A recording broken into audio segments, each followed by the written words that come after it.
The Picture of Dorian Gray by Oscar Wilde. Chapter 18. The next day he did not leave the house, and indeed spent most of the time in his own room, sick with a wild terror of dying, and yet indifferent to life itself. The consciousness of being hunted, snared, tracked down, had begun to dominate him. If the tapestry did but tremble in the wind, he shook. The dead leaves that were blown against the leaded panes seemed to him like his own wasted resolutions and wild regrets. When he closed his eyes, he saw again the sailor's face peering through the mist-stained glass, and horror seemed once more to lay its hand upon his heart. But perhaps it had been only his fancy that had called the vengeance out of the night and set the hideous shapes of punishment before him. Actual life was chaos. But there was something terribly logical in the imagination. It was the imagination that set remorse to dog the feet of sin. It was the imagination that made each crime bear its misshapen brood. In the common world of fact, the wicked were not punished, nor the good rewarded. Success was given to the strong, failure thrust upon the weak. That was all. Besides, had any stranger been prowling round the house, he would have been seen by the servants or the keepers. Had any footmarks been found on the flower-beds, the gardeners would have reported it. Yes, it had been merely fancy.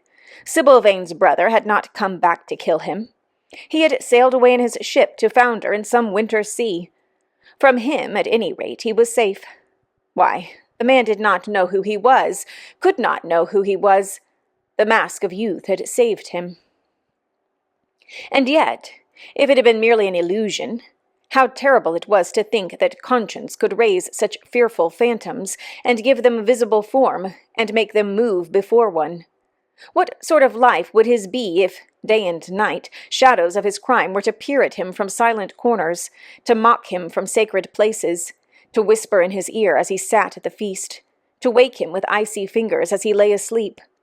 As the thought crept through his brain, he grew pale with terror, and the air seemed to him to have become suddenly colder. Oh, in what a wild hour of madness he had killed his friend! How ghastly the mere memory of the scene! He saw it all again.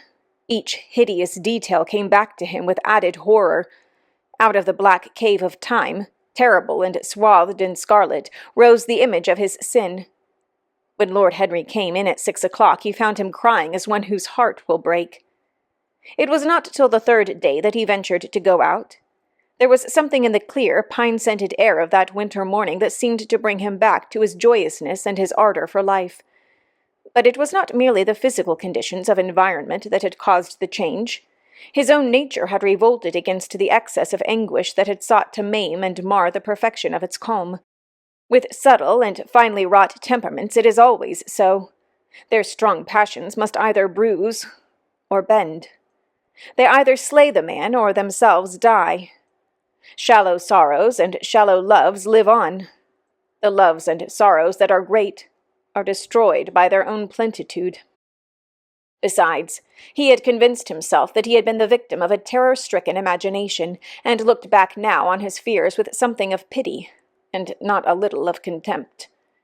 After breakfast he walked with the Duchess for an hour in the garden, and then drove across the park to join the shooting party. The crisp frost lay like salt upon the grass. The sky was an inverted cup of blue metal. A thin film of ice bordered the flat, reed-grown lake. At the corner of the pine wood he caught sight of Sir Geoffrey Clouston, the Duchess's brother, jerking 2 spent cartridges out of his gun. He jumped from the cart, and having told the groom to take the mare home, made his way towards his guest through the withered bracken and rough undergrowth. "Have you had good sport, Geoffrey?" he asked. "Not very good, Dorian. I think most of the birds have gone to the open. I dare say it will be better after lunch. When we get to new ground—" Dorian strolled along by his side. The keen aromatic air, the brown and red lights that glimmered in the wood, the hoarse cries of the beaters ringing out from time to time, and the sharp snaps of the guns that followed, fascinated him and filled him with a sense of delightful freedom. He was dominated by the carelessness of happiness, by the high indifference of joy. Suddenly, from a lumpy tussock of old grass, some 20 yards in front of them, with black-tipped ears erect, and long hinder limbs throwing it forward, started a hare. It bolted for a thicket of alders. Sir Geoffrey put his gun to his shoulder, but there was something in the animal's grace of movement that strangely charmed Dorian Gray, and he cried out at once, "Don't shoot it, Geoffrey. Let it live." "What nonsense, Dorian," laughed his companion, and as the hare bounded into the thicket he fired. There were two cries heard, the cry of a hare in pain, which is dreadful, and the cry of a man in agony, which is worse. "Good heavens! I have hit a beater!" exclaimed Sir Geoffrey. "What an ass the man was to get in front of the guns! Stop shooting there!" he called out at the top of his voice. "A man is hurt." The head keeper came running up with a stick in his hand. "Where, sir? Where is he?" he shouted. At the same time the firing ceased along the line. "Here," answered Sir Geoffrey angrily, hurrying towards the thicket. "Why on earth don't you keep your men back? Spoiled my shooting for the day." Dorian watched them as they plunged into the alder clump, brushing the lithe, swinging branches aside. In a few moments they emerged, dragging a body after them into the sunlight. He turned away in horror. It seemed to him that misfortune followed wherever he went. He heard Sir Geoffrey ask if the man was really dead, and the affirmative answer of the keeper. The wood seemed to him to have become suddenly alive with faces. There was the trampling of myriad feet and the low buzz of voices. A great copper-breasted pheasant came beating through the boughs overhead. After a few moments, that were to him, in his perturbed state, like endless hours of pain, he felt a hand laid on his shoulder. He started and looked round. "Dorian," said Lord Henry, "I had better tell them that the shooting is stopped for today. It would not look well to go on." "I wish it were stopped forever, Harry," he answered bitterly. "The whole thing is hideous and cruel. Is the man—" He could not finish the sentence. "I am afraid so," rejoined Lord Henry. "He got the whole charge of shot in his chest. He must have died almost instantaneously. Come, let us go home." They walked side by side in the direction of the avenue for nearly 50 yards without speaking. Then Dorian looked at Lord Henry and said, with a heavy sigh, "It is a bad omen, Harry. A very bad omen." "What is?" asked Lord Henry. "Oh, this accident, I suppose. My dear fellow, it can't be helped. It was the man's own fault. Why did he get in front of the guns?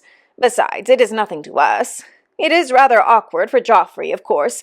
It does not do to pepper beaters. It makes people think that one is a wild shot. And Geoffrey is not. He shoots very straight. But there is no use talking about the matter." Dorian shook his head. "It is a bad omen, Harry. I feel as if something horrible were going to happen to some of us. To myself, perhaps," he added, passing his hand over his eyes with a gesture of pain. The elder man laughed. "The only horrible thing in the world is ennui, Dorian. That is the one sin for which there is no forgiveness. But we are not likely to suffer from it unless these fellows keep chattering about this thing at dinner. I must tell them that the subject is to be tabooed. As for omens, there is no such thing as an omen. Destiny does not send us heralds. She is too wise or too cruel for that. Besides, what on earth could happen to you, Dorian? You have everything in the world that a man can want. There is no one who would not be delighted to change places with you." "There is no one with whom I would not change places, Harry. Don't laugh like that. I am telling you the truth. The wretched peasant who has just died is better off than I am. I have no terror of death. It is the coming of death that terrifies me. Its monstrous wings seem to wheel in the leaden air around me. Good heavens, don't you see a man moving behind the trees there, watching me, waiting for me?" Lord Henry looked in the direction in which the trembling gloved hand was pointing. "Yes," he said, smiling. "I see the gardener waiting for you. I suppose he wants to ask you what flowers you wish to have on the table tonight. How absurdly nervous you are, my dear fellow. You must come and see my doctor when we get back to town." Dorian heaved a sigh of relief as he saw the gardener approaching. The man touched his hat. glanced for a moment at Lord Henry in a hesitating manner, and then produced a letter, which he handed to his master. "Her Grace told me to wait for an answer," he murmured. Dorian put the letter into his pocket. "Tell Her Grace that I am coming in," he said coldly. The man turned round and went rapidly in the direction of the house. "How fond women are of doing dangerous things," laughed Lord Henry. "It is one of the qualities in them that I admire most. A woman will flirt with anybody in the world as long as other people are looking on." "How fond you are of saying dangerous things, Harry. In the present instance, you are quite astray. I like the Duchess very much, but I don't love her. And the Duchess loves you very much, but she likes you less, so you are excellently matched." "You are talking scandal, Harry, and there is never any basis for scandal." "The basis of every scandal is an immoral certainty," said Lord Henry, lighting a cigarette. "You would sacrifice anybody, Harry, for the sake of an epigram." "The world goes to the altar of its own accord," was the answer. "I wish I could love," cried Dorian Gray with a deep note of pathos in his voice, "but I seem to have lost the passion and forgotten the desire. I am too much concentrated on myself.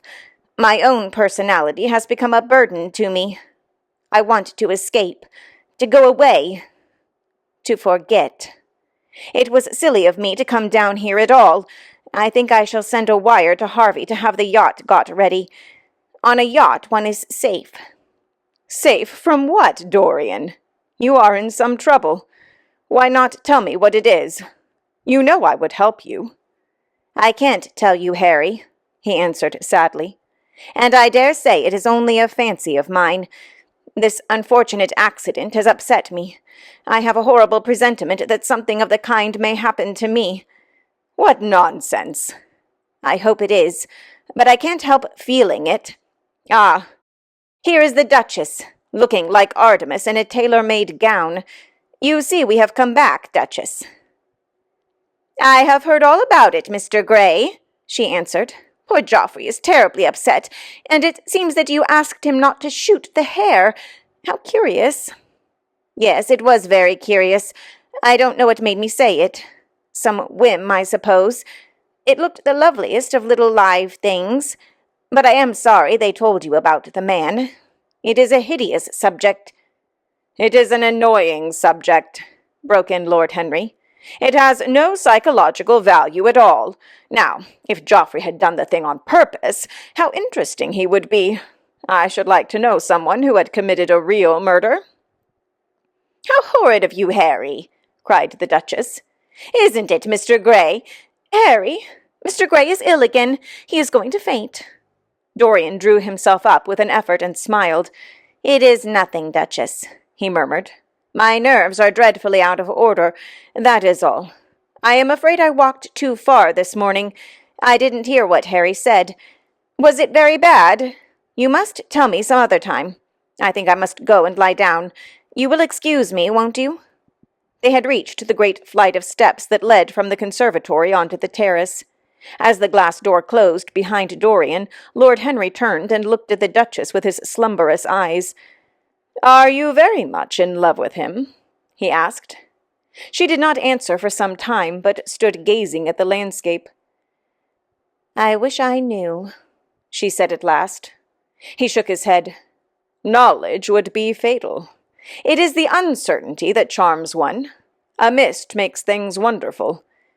"One may lose one's way."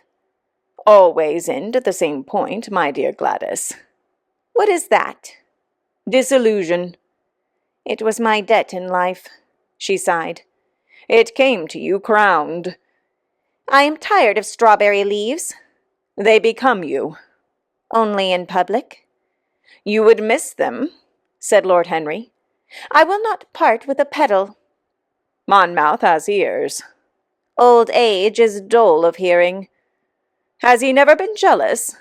"I wish he had been." He glanced about as if in search of something. "What are you looking for?" she inquired. "The button from your foil," he answered. "You have dropped it." She laughed. I have still the mask." "It makes your eyes lovelier," was his reply. She laughed again. Her teeth showed like white seeds in a scarlet fruit. Upstairs, in his own room, Dorian Gray was lying on a sofa, with terror in every tingling fiber of his body. Life had suddenly become too hideous a burden for him to bear. The dreadful death of the unlucky beater, shot in the thicket like a wild animal, had seemed to him to prefigure death for himself also. He had nearly swooned at what Lord Henry had said in a chance mood of cynical jesting. At 5 o'clock he rang his bell for his servant and gave him orders to pack his things for the night express to town, and to have the brougham at the door by 8:30. He was determined not to sleep another night at Selby Royal. It was an ill-omened place. Death walked there in the sunlight. The grass of the forest had been spotted with blood.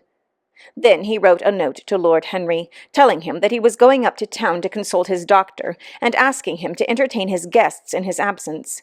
As he was putting it into the envelope, a knock came to the door, and his valet informed him that the head-keeper wished to see him. He frowned and bit his lip. "Send him in," he muttered, after some moments' hesitation. As soon as the man entered, Dorian pulled his cheque-book out of a drawer and spread it out before him. "I suppose you have come about the unfortunate accident of this morning, Thornton?" he said, taking up a pen. "Yes, sir," answered the gamekeeper. "Was the poor fellow married? Had he any people dependent on him?" asked Dorian, looking bored. "If so, I should not like them to be left in want, and will send them any sum of money you may think necessary." "We don't know who he is, sir. That is what I took the liberty of coming to you about." "Don't know who he is?" said Dorian listlessly. "What do you mean? Wasn't he one of your men?" "No, sir. Never saw him before. Seems like a sailor, sir." The pen dropped from Dorian Gray's hand, and he felt as if his heart had suddenly stopped beating. "A sailor?" he cried out. "Did you say a sailor?" "Yes, sir. He looks as if he had been a sort of sailor, tattooed on both arms, and that kind of thing." "Was there anything found on him?" said Dorian, leaning forward and looking at the man with startled eyes. "Anything that would tell his name?" "Some money, sir. Not much. And a 6-shooter. There was no name of any kind.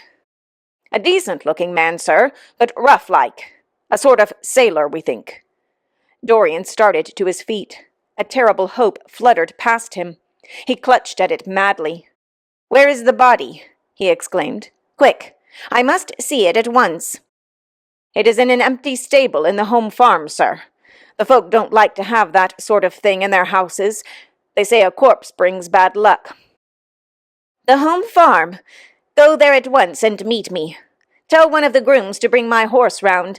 No, never mind. I'll go to the stables myself. It will save time." In less than a quarter of an hour, Dorian Gray was galloping down the long avenue as hard as he could go. The trees seemed to sweep past him in spectral procession, and wild shadows to fling themselves across his path. Once the mare swerved at a white gate-post and nearly threw him. He lashed her across the neck with his crop. She cleft the dusky air like an arrow. The stones flew from her hoofs. At last he reached the home farm. 2 men were loitering in the yard. He leaped from the saddle and threw the reins to one of them. In the farthest stable a light was glimmering. Something seemed to tell him that the body was there, and he hurried to the door and put his hand upon the latch. There he paused for a moment, feeling that he was on the brink of a discovery that would either make or mar his life. Then he thrust the door open and entered. On a heap of sacking in the far corner was lying the dead body of a man dressed in a coarse shirt and a pair of blue trousers. A spotted handkerchief had been placed over the face. A coarse candle, stuck in a bottle, sputtered beside it. Dorian Gray shuddered. He felt that his could not be the hand to take the handkerchief away, and called out to one of the farm servants to come to him. "Take that thing off the face. I wish to see it," he said, clutching at the doorpost for support. When the farm servant had done so, he stepped forward. A cry of joy broke from his lips. The man who had been shot in the thicket was James Vane. He stood there for some minutes looking at the dead body. As he rode home, his eyes were full of tears, for he knew he was safe.